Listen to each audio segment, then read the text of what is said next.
So boys and girls, like I said, this is a recycled artwork and you're going to need to gather a few materials before you begin. You're going to need to find a tissue tube. You can use one from a paper towel roll, but the toilet paper roll works really, really well. And then you're going to need a pair of scissors. You're going to need a pencil to draw with, and then something to color with if you're using white paper. Now you can, if you have green construction paper, you can go ahead and use that. But what I did is I colored my tree using different shades of green crayons. So I've pulled those aside right here. And then optional, you can have a felt tip pen or marker to draw onto the trunk. You can also color the trunk using crayon, or if you have them, you can use oil pastels, which show up a little better to color the trunk. So let's go ahead and begin. The first thing that you're gonna do is decorate the trunk of the tree. Like I said, I put a little owl. If you wanna draw a little animal in there, that's what the felt tip pen is for. If you don't know how to draw an owl, you can draw a simple one like this. Just draw an oval first, like this. And then you're gonna draw two curved lines like that, and then draw a line that dips down and back up, and then draw two big round eyes, and then a little beak in between. Then you can draw two little wings here, and the eyes can be staring out. And that's a nice simple owl because it's a little hard to draw on the curved surface. So you want to keep it kind of simple. But also you can draw it the way you want. If you draw owls differently, that's fine too.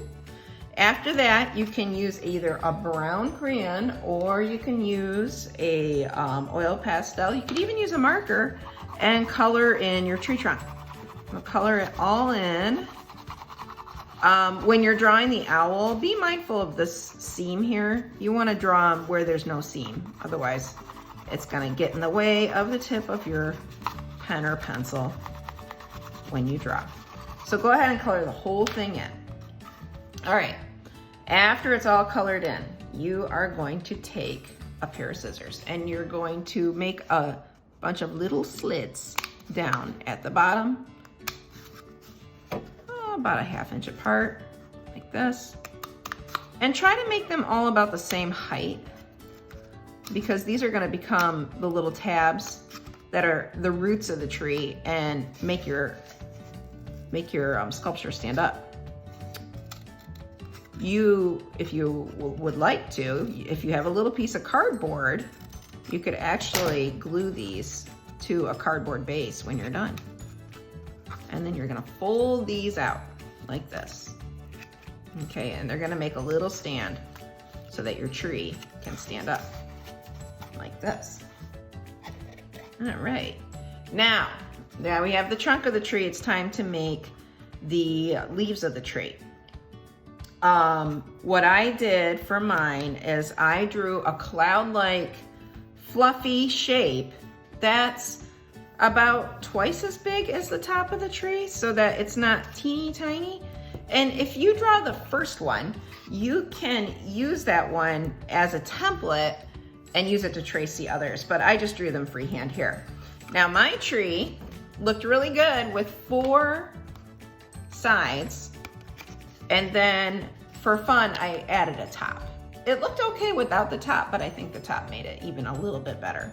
I used different shades of green to color the tree in. So pick out a dark color and go around your shapes, and then inside your shapes, you're gonna draw lines that sort of look like a smile or a letter C, like this. And you can make some dark ones and let them overlap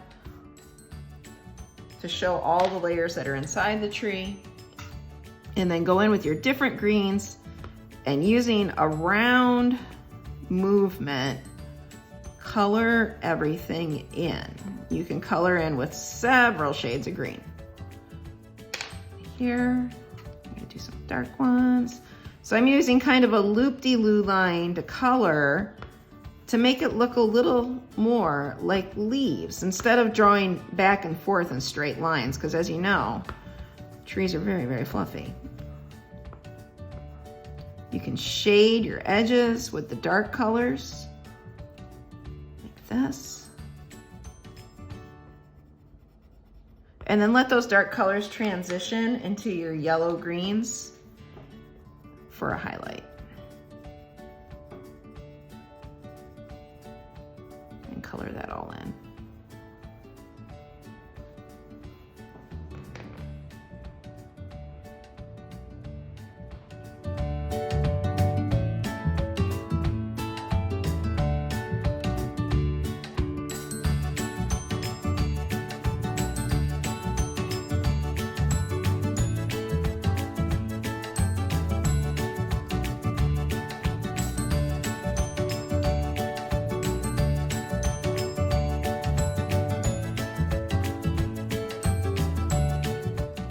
Okay, students, when you get all of the treetops made, you can cut them out, and then you're going to use glue to glue them to your tree. If you're using you can use glue stick. Elmer's glue is what I'm using because it's nice and strong. Start off by gluing one right here at the base, and then you move your way around the tree, and you can glue the edges together like this. And when you get done, once it sets up a little bit, you can go back in if you like and color the white spots that are peeking out from behind. So I'm gonna put the last one in here, and here, and here, and then press this in place.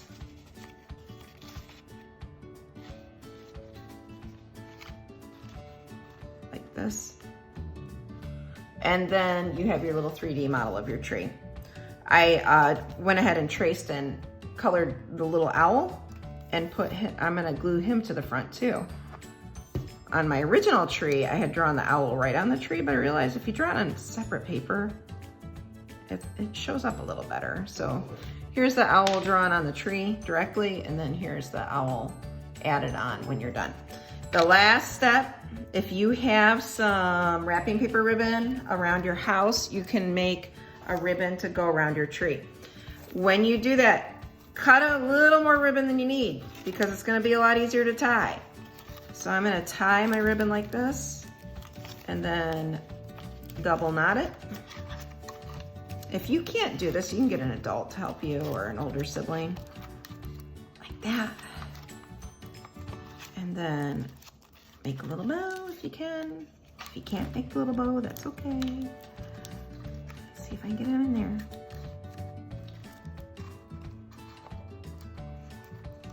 Come on. And voila, little ribbon. Okay, give it a trim. And now we have our Ford Community Tree model all set and ready to go. Okay, I hope you have fun. You can send me your designs. I'll have a link on the slide. Bye-bye now.